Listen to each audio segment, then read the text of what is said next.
এটা আপনারা অনেকেই বলেন আইন কখনো হাতে নিও না, যদি অপরাধ করে তাহলে প্রশাসনের হাতে তুলে দাও, এ দায়িত্ব তাদের। এ ঋষি অভিশাপ দিতে গিয়ে অভিশাপ দিলেন না। কেন দিলেন না? বলে আমি দেবার কে, দণ্ড দেবার মালিক তো তিনি, আমরা কেবল কর্ম করে যাব। এই দণ্ড অদণ্ড সুখ দুঃখ তো তিনি দেবে, বিচার তিনি করবে। আমরা কেন নিন্দা করতে যাব, কেন তার সমালোচনা করে সময় নষ্ট করব? যা করার তিনি করবে। তাহলে কি করা যাবে?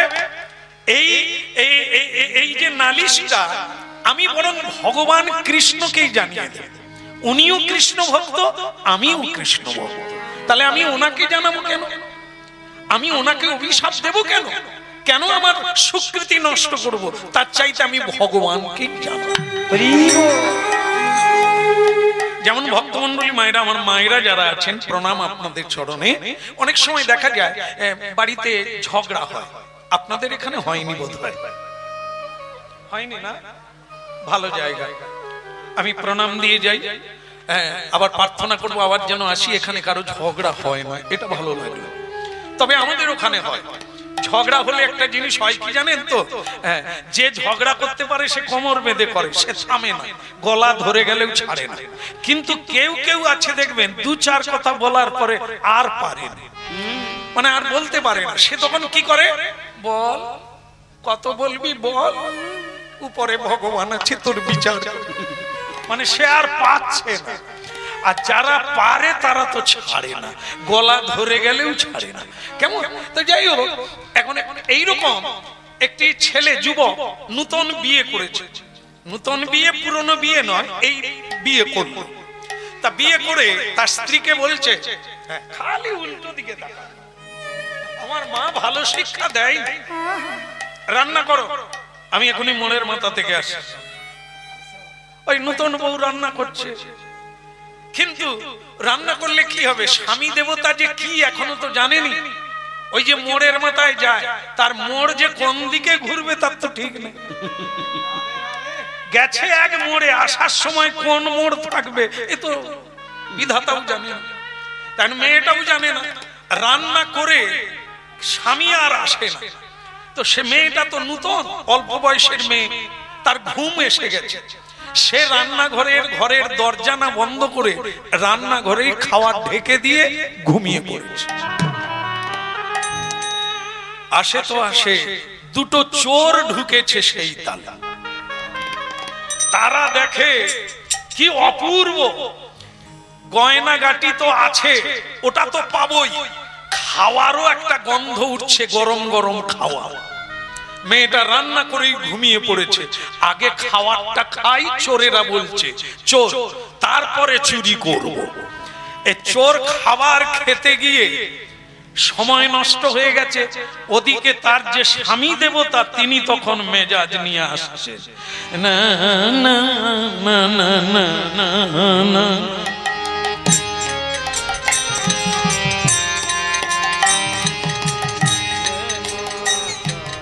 আপনাদের এদিকে বোধহয় এই দারু পান করে এরকম লোক নাই? নাই বলছেন না আছে বললেন? ও অল্প আছে, সব জায়গায় থাকবে, কিছু না কিছু থাকবে।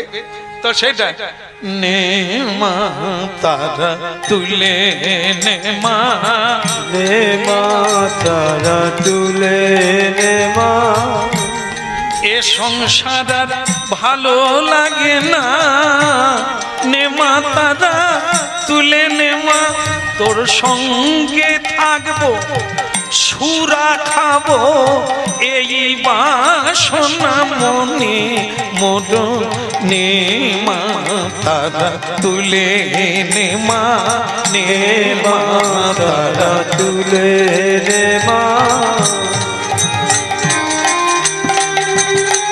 আহানে মা তারা তুলে নে মা, এ সংসার আর ভালো লাগে না।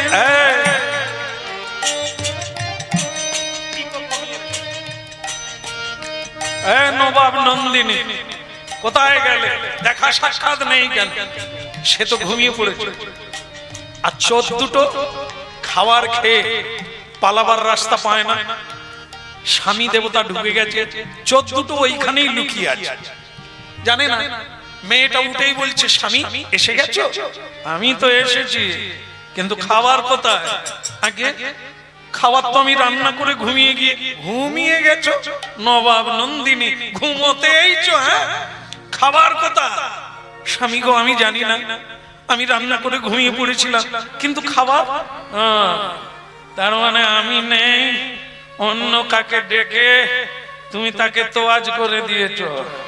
আজ তোমার একদিন কি আমার। আপনারা জানেন মাতালেরা কথা কম বলে, কাজ বেশি করে। মারের পর মার, মেয়েটা মার খাচ্ছে, একটাই কথা বলছে, আমি কিচ্ছু জানি না, যা জানেন তিনি জানেন, ওপরে যিনি আছেন তিনি জানেন আমি কি করেছি, তিনি পরে জানবে, আগে আমার শাস্তি তো নেই। ও আবার মারলো, আবার মেয়েটা বলল, তুমি মেরেও ফেলো, একটাই কথা বলবো, যিনি উপরে আছে তিনি জানেন। এখন মজা হচ্ছে কি, স্বামী মেরেই যাচ্ছে, মেয়েটা বলছে উপরে যিনি আছেন তিনি জানেন। দুটো চোর তো পালাতে পারে না, ওইখানেই আছে, একটা খাটের তলায় আর একটা তাকের উপরে উঠে পড়েছে। এখন যখন মেয়েটা বলছে যে উপরে যিনি আছেন তিনি জানেন, ওই তাকের উপরে যে চোর আছে সে খালি বলে, মেয়েটা খালি আমার নাম বলে কেন? না না, আমি কি একা খেয়েছি? খাটের নিচে যে আছে সে কি খায়নি? আর একবার যদি মেয়েটা বলে উপরে আছে, আমি বলবো নিচে যে আছে সেও খেয়ে। আপনারা বলুন তো, মেয়েটা কি চোরকে দেখে বলছে যে উপরে যিনি আছেন তিনি বিচার করবে? না, কুমারী বেলা থেকে যার মা ভালো তার ছা ভালো, যার মা তাকে শিখিয়েছে যেটা জানিস না সেটা কারো ঘাড়ে চাপাবি না, তর্ক করবি না, মীমাংসা নিবি, তর্ক করতে নেই। তর্কে কোনোদিন শান্তি হয় না, যুদ্ধে কোনোদিন শান্তি হয় না, মীমাংসায় মেনে নিবি, না হলে সময়ের অপেক্ষা করবি, তিনি বিচার দেবে। সেই সংস্কারে মেয়েটা বলছে, আমি কিচ্ছু জানি না, যা জানেন তিনি জানেন। আর সামলাতে পারে না, তাকের উপরে যে চোর আছে সে আর ধৈর্য রাখতে পারে না, সে বলেই ফেলেছে, হ্যাঁ আমি একা খেয়েছি, তা খাটের তলায় যে আছে সে খায়নি। মাতাল স্বামী বলে, এরা কারা? বেরো তো, এই তুই না, তোর ব্যবস্থা নিচ্ছি না। না না, এখন এবার ভাবো, মেয়েটা বলছিল উপরে ঈশ্বরের উদ্দেশ্যে বলছে, তিনি জানেন, যেটা আমরা কেউ জানি না তিনি জানেন, কিন্তু তিনি দেখলেন আমার নাম করবে অথচ মার খাবে কেন? সত্যটা তিনি ধরিয়ে দিলেন। এইবার ওই দুটো চোরের মারের অভাব হলো না, মার খেয়ে খেয়ে একবারে দমা উঠে গেল। ভক্তমণ্ডলী মায়েরা, আমরা এই জায়গাটা নেব, সেটা কি? মানুষ দিলে কুলোয় না, তিনি দিলে, ভগবান দিলে পুরোয়।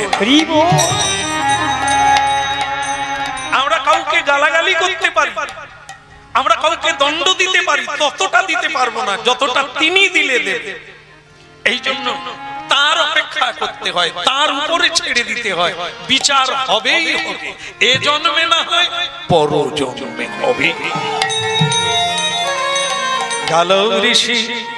গালব ঋষি তাই মনে মনে ঠিক করলেন, আমি দ্বারকায় যাব। ভারতবর্ষের পশ্চিমে গুজরাট প্রদেশে আজও দ্বারকা ধাম আছে, যেখানে ভগবান শেষ লীলা করেছেন। সেই দ্বারকায় ভগবান তখন আছে, এই লীলাটা তখন চলছে। তো সেই লীলাকারী ভগবানের কাছে আমি যাব, দ্বারকায় গিয়ে জানাবো তোমার ভক্ত আমার গায়ে পানের বীজ ফেলে দিয়েছে। তা আপনারাও যদি যান, আপনাদের যদি কোনো নালিশ থাকে, বলার থাকে, তাহলে চলুন দ্বারকায় একসঙ্গে যাই। কি যাওয়া যাবে? চলো, হরিনাম গাইতে গাইতে সকলেই মিলে চলে যায়। আরে মুরারে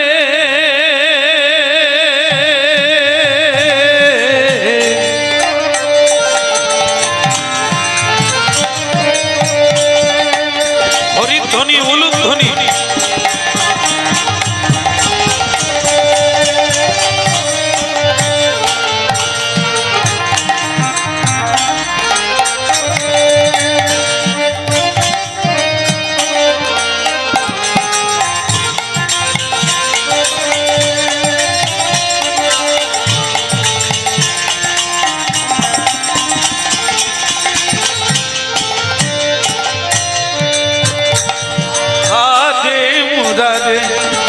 মধুকৈটবারে গোপাল গোবিন্দ মুকুন্দ সৌরে। হরে মুরারে মধুকৈটভারে গোপাল গোবিন্দ মুকুন্দ সরে। হরে মুরারে মধুকৈটবারে গোপাল গোবিন্দ মুকুন্দ সৌরে। হরে মুরারে মধুকৈটভারে গোপাল গোবিন্দ মুকুন্দ সরে। যজ্ঞে সোনারায়ণ কৃষ্ণ বিষ্ণু, যজ্ঞে সোনারায়ণ কৃষ্ণ বিষ্ণু, নিরাশ্রয়মা জগদীশ রক্ষ। হরে মুরারে মধুকৈটভারে গোপাল গোবিন্দ মুকুন্দ সৌরে। হরে মুরারে মধুকৈটভারে গোপাল গোবিন্দ মুকুন্দ সরে। গোপাল গোবিন্দ মুকুন্দ সৌরে। গোপাল গোবিন্দ মুকুন্দ সরে।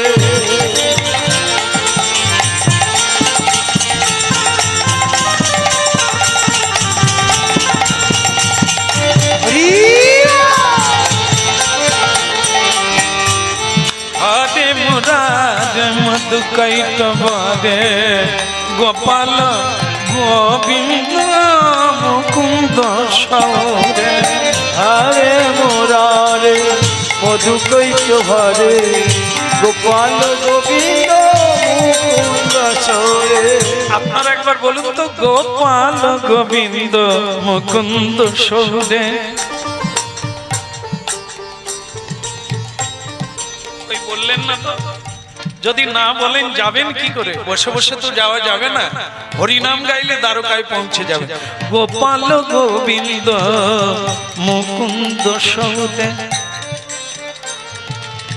বাহ, আপনারা যাবেন, অবশ্যই যাবেন। হাত তুলুন। হরে কৃষ্ণ হরে কৃষ্ণ কৃষ্ণ কৃষ্ণ হরে হরে, হরে রাম রাম রাম হরে হরে, হরে কৃষ্ণ হরে কৃষ্ণ কৃষ্ণ কৃষ্ণ হরে হরে, হরে রাম রাম রাম হরে হরে।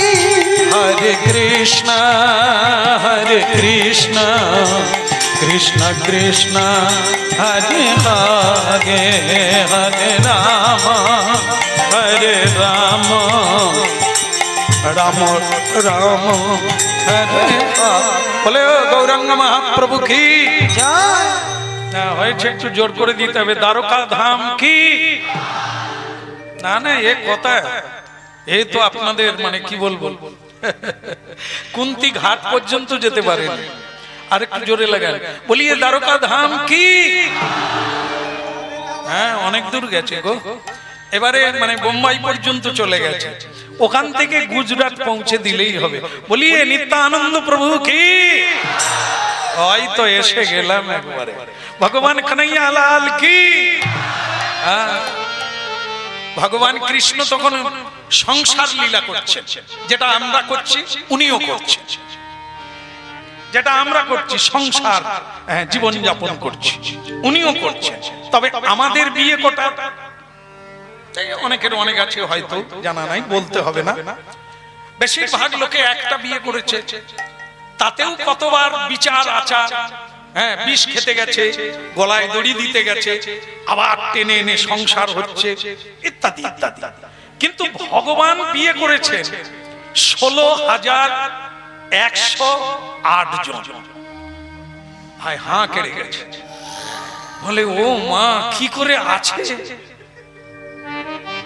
বলে দিন রাত্রি নিশ্চয়ই ঝগড়া চলছে না, শুধু প্রেম প্রেম। বিয়ে করে কেন? সংসার করে কেন? আনন্দের জন্য। সংসার করে যদি কাঁদতে হবে, কষ্ট পাবে, তাহলে সংসার করলে কেন? সংসারে বড় মজার কুটি, খাই দাই আর মজা লুটি। এ সংসারে বড় মজার কুটি, খাই দাই আর মজা লুটি।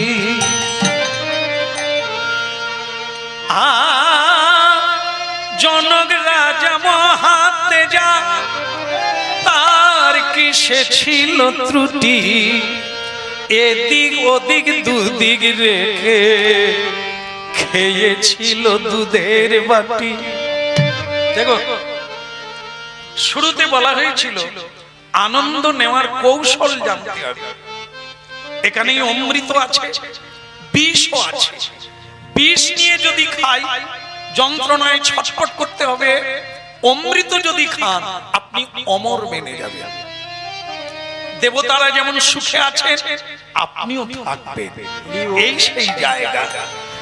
সংসারে বড় মজার কুটি, দেখুন কি বলছেন, খাই দাই আর মজা লুটি। জনক রাজা মহাতেজা, তার কিসে ছিল ত্রুটি?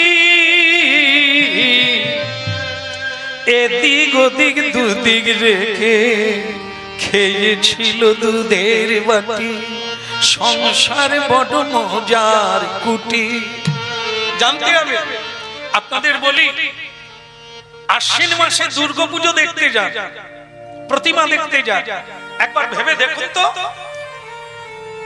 মা দুর্গা দেবী কার উপরে দাঁড়িয়ে আছে? সিংহের উপরে। তাহলে ভোলানাথের সংসারে সিংহ আছে, আবার ভোলানাথের বাহন বৃষ মানে গরু। তাহলে সিংহ আর গরু এক বাড়িতে বাস করছে, কিন্তু কোনো সংঘাত নেই, কেউ কাউকে খায় না, কামড়ায় না, গর্জন করে না। প্রেম। গরু আর সিংহ, যে সিংহ গরুকে দেখলে তাকে খাদ্য রূপে গ্রহণ করে। কিন্তু এই হচ্ছে সংসার, শিখতে হবে, জানতে হবে, ওরাও বশীভূত হয়ে যাবে। হিংসা থাকবে না। হিংসা যদি থাকে, বাঘ কেন মানুষ মানুষকেও কামড়ায়, এই হিংসা। কুকুর কামড়ালে ঔষধ বেরিয়েছে, কিন্তু মানুষ কামড়ানো ঔষধ। বলো রাধা রানী কি? এই জন্য ভাববেন, পেটে যদি হিংসে থাকে আপনি কাউকে সহ্য করতে পারবেন না, শুধু তার পিছনে কামড় দেবেন। ভোলানাথের সংসারে গণেশজির বাহন হচ্ছে কে? ছাগল। গণেশের বাহন, আচ্ছা ভুল হয়ে গেছে, ভাগ্যিস আপনারা ছিলেন। হ্যাঁ, নালে আমি ছাগল যখন বলছি তখন দু একজন আবার ঘাড় নাড়ছে। তারা ঠিক মন দিয়ে শোনে না, তারা ভাবছে কখন যে ছাড়বে, বাড়ি যাব, কি ঠান্ডা বাতাসে ঘুমাবো। এই তো হয়ে গেল, এই তো শেষ হয়ে গেল। বলো রাধা মাধব কি? ইঁদুরের হলো কি? মা দুর্গার হাতে সাপ আছে, আর মা লক্ষ্মী দেবীর বাহনকে কি চা? দার্জিলিং চা, পেঁচা। পেঁচা না? তাহলে মা লক্ষ্মীর বাহন পেঁচা, গণেশের বাহন ইঁদুর। পেঁচা যদি ইঁদুর দেখে, ইঁদুরের কি হবে? কোন গোলমাল নাই, এক সংসারে আছে, ইঁদুরও আছে, পেঁচাও আছে। কার্তিকের বাহন ময়ূর, আর মানে কি বলবো, আমার ভোলানাথের গায়ে কি আছে? সাপ। ভোলানাথের গায়ে সাপ, মায়ের হাতে সাপ। বলুন তো, পেঁচা যদি সাপ দেখে, ময়ূর যদি সাপ দেখে, সে ছাড়বে? কিন্তু কোনো গোলমাল নাই। এই জন্য ভোলানাথকে আমরা তো হুগলি বিখ্যাত জায়গা, তারকেশ্বর বাবা ভোলানাথ, আমাদের দেশ থেকে ঝাঁকে ঝাঁকে মানুষ আসে এখানে শান্তি পাওয়ার জন্য, এই সেই জায়গা। কিন্তু ভোলানাথ কার নাম জপ করে? আমরা মূর্খ। এই আজকেই আসছি দেখি একটা দল বিরাট মাইক টাইক সাজিয়ে নিয়ে, বাজনা নিয়ে, তারপরে বাঁক নিয়ে যাচ্ছে। বাবার মাথায় ঢালবে না নিজেদের মাথায় ঢালবে বুঝি না। এ যা নাচানাচি করছে, ও তো নিজের মাথায় জল ঢেলে নেবে। এটা পদ্ধতি না। বাজনা বাজিয়ে মজা করতে করতে যাওয়া পদ্ধতি না, চোখের জলে তার নাম স্মরণ করে যেতে হয়। পদ্ধতি চেঞ্জ। এই জন্য যাওয়া আসা সার হয়, কৃপা লাভ করা হয় না। তিনি বৈষ্ণব, বৈষ্ণবাং যথা শম্ভু, বৈষ্ণবানাং যথা ভাগবত। তিনি পরম বৈষ্ণব। তিনি বিষ খেয়ে হজম করে দিলে কণ্ঠে থেকে গেল, তাই তার নাম হলো নীলকণ্ঠ। তিনি ভালো পোশাক পরেন না, আমরা তার মাথায় জল ঢেলে পোশাক একেবারে ঝিলমিল করছি। তিনি ভালো জামা কাপড় পরেন না, বাঘাম্বর পরে আছে, হাড়ের মালা গলায় পরে আছে, সাপের মালা পরে আছে, আমরা তার ভজন করে গয়নার শেষ নাই। বুঝলাম কবে? একবারও কি আমরা ভেবে দেখেছি যে তিনি যদি এত কিছু দিতে পারে, তিনি শ্মশানে বসে আছেন কেন? প্রশ্ন জাগলে তো হবে। তাহলে তো আমাদের ভজন বদলে যেত, জীবন বদলে যেত। তাকে জল ঢেলে আমরা কি চাইছি, আর তিনি সেগুলো ব্যবহার করেননি কেন? একবার নারদজি মা পার্বতীকে লাগিয়ে দিয়েছিল, মানে একটু কন্দল লাগিয়েছে। তখন বাবা ভোলানাথ শ্মশানে আছেন, ভজন করছেন। মায়ের কাছে নারদজি গিয়ে বলছে, মা সংসার কিরকম চলছে? ভালো টালো প্রেম টেম চলছে তো? সবকিছু বজায় আছে তো? মা পার্বতী বললেন, যে সংসারে ভোলানাথের মতো নাদ আছে সেখানে শান্তি থাকবে না বাবা। কিন্তু নারদ এসেছেন একটু গন্ডগোল লাগাবার জন্য। তো সে তখন বলছে, মা আপনি খুব সরল না? কোনদিন দেখেছে বাবার গলায় যে ওই মুন্ডু মালা, আপনি কোনদিন জিজ্ঞাসা করেছেন না? বাবা নিজের থেকে কোনদিন বলেছে ওই মুন্ডুগুলো কার? মা পার্বতী কিন্তু চিন্তায় পড়ে গেল, তাই তো, এটা তো কোনদিন ভাবি না, জিজ্ঞাসাও করি না। আর আমি নাই বা জিজ্ঞাসা করলাম, স্বামীর কি উচিত নয় বলা? নারদ তুমি ঠিকই বলেছ, কিছু গোপন আছে, উনি বলেন না। তো সেটা একদিন বাবা ভোলানাথ ঘরে এলেন, মা পার্বতী মৌন হয়ে বসে আছে। তো বলছেন, পার্বতী কি ব্যাপার, কি হয়েছে? তুমি কথা কও না, হাসো না, কি হয়েছে? সে কথা পরে হবে। তোমার গলায় যে মালা, মুন্ডু মালা, তাই মুন্ডুগুলো কার কোনদিন তো বললে না, কার মুন্ডু? ভোলানাথ বলছে, ওসব থাক না, এসব জানার লাগে না, তুমি তোমার কাজ করো, আমাকে আমার কাজ না। সব কাজ বন্ধ। আমি এতদিন জানতাম তুমি আমায় ভালোবাসো, কিন্তু দেখা গেল স্বামী যদি পত্নীর কাছে গোপন রাখে তাহলে ভালোবাসা কি করে হলো? ভোলানাথ বলে, পার্বতী নারদ কি ঢুকেছিল?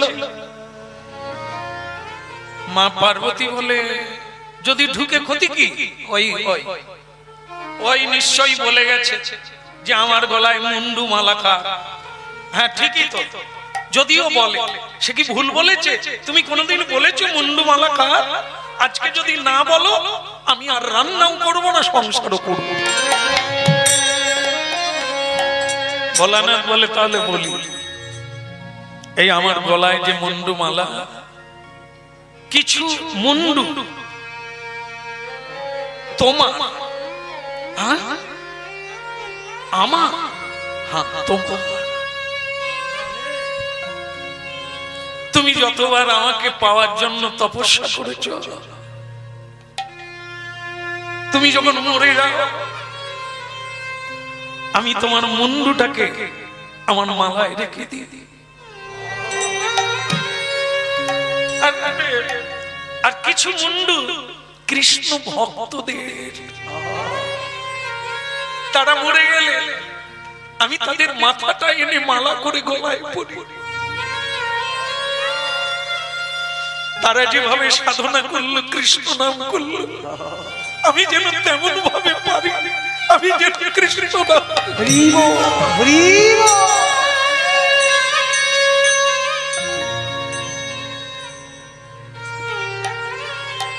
পার্বতী শুনে কাঁদছ, স্বামী এত ভালোবাসো,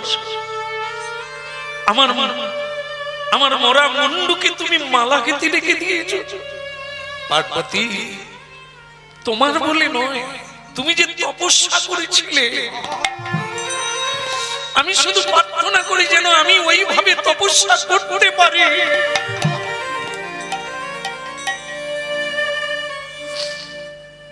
ভক্তমণ্ডলী মায়েরা, একটা জিনিস এখানে আরো পরিষ্কার হলো, পার্বতী দেবী কাঁদছে কেন বলুন তো? এটা জানতেন না তিনি। এক তো তার নিজের মুন্ডমালা, মানে যতবার মরেছে, কিন্তু এই জায়গাটা তার কান্না, তার মানে আমি অনেকবার মরেছি, আবারও মরবো, কিন্তু উনি মরেননি।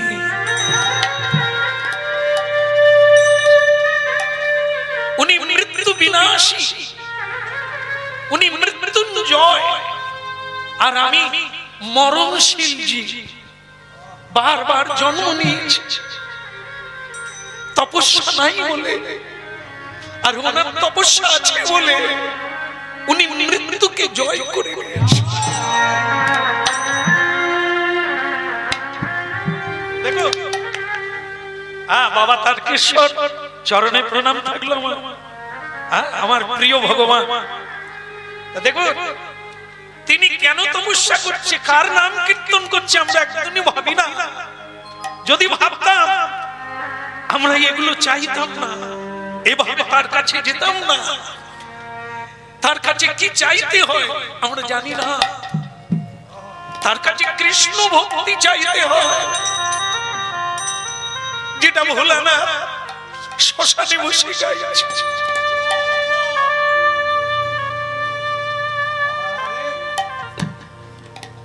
বোঝার চেষ্টা করুন, 16,108 জন পত্নী, কোনদিন ঝগড়া নেই, দ্বন্দ্ব নেই, শুধু প্রেম, অনির্বাণ প্রেম। মা পার্বতীর সংসারে পেঁচা ইঁদুর এক জায়গায়, সিংহ গরু এক জায়গায়, ময়ূর সাপ এক জায়গায়, কোনো দ্বন্দ্ব নাই। কিন্তু আমাদের মধ্যে দ্বন্দ্ব হয় কেন? আমাদের হিংসা আছে, মিথ্যা আছে, আর দেহাভিমান আছে, তাই এত দ্বন্দ্ব রয়েছে। হারে মুরারে মধুকৈট ভরে, গোপাল গোবিন্দ মুকুন্দ। হরে মুরারে মধুকৈট ভরে, গোপাল গোবিন্দ মুকুন্দ সরে। যজ্ঞেশ নারায়ণ কৃষ্ণ বিষ্ণু, যোগেশ্বর নারায়ণ কৃষ্ণ বিষ্ণু। নিরাশয় মা জগদীশ্বর দর্শন, আদি মুরারে মধুকৈট ভরে, গোপাল গোবিন্দ মুকুন্দ। হরে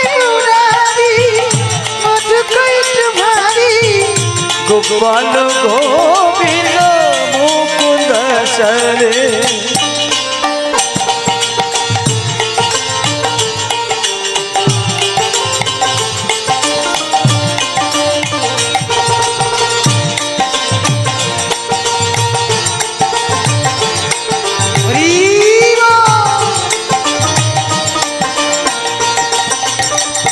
গোপাল গোবিন্দ মুকুন্দ সরে গোপাল গোবিন্দ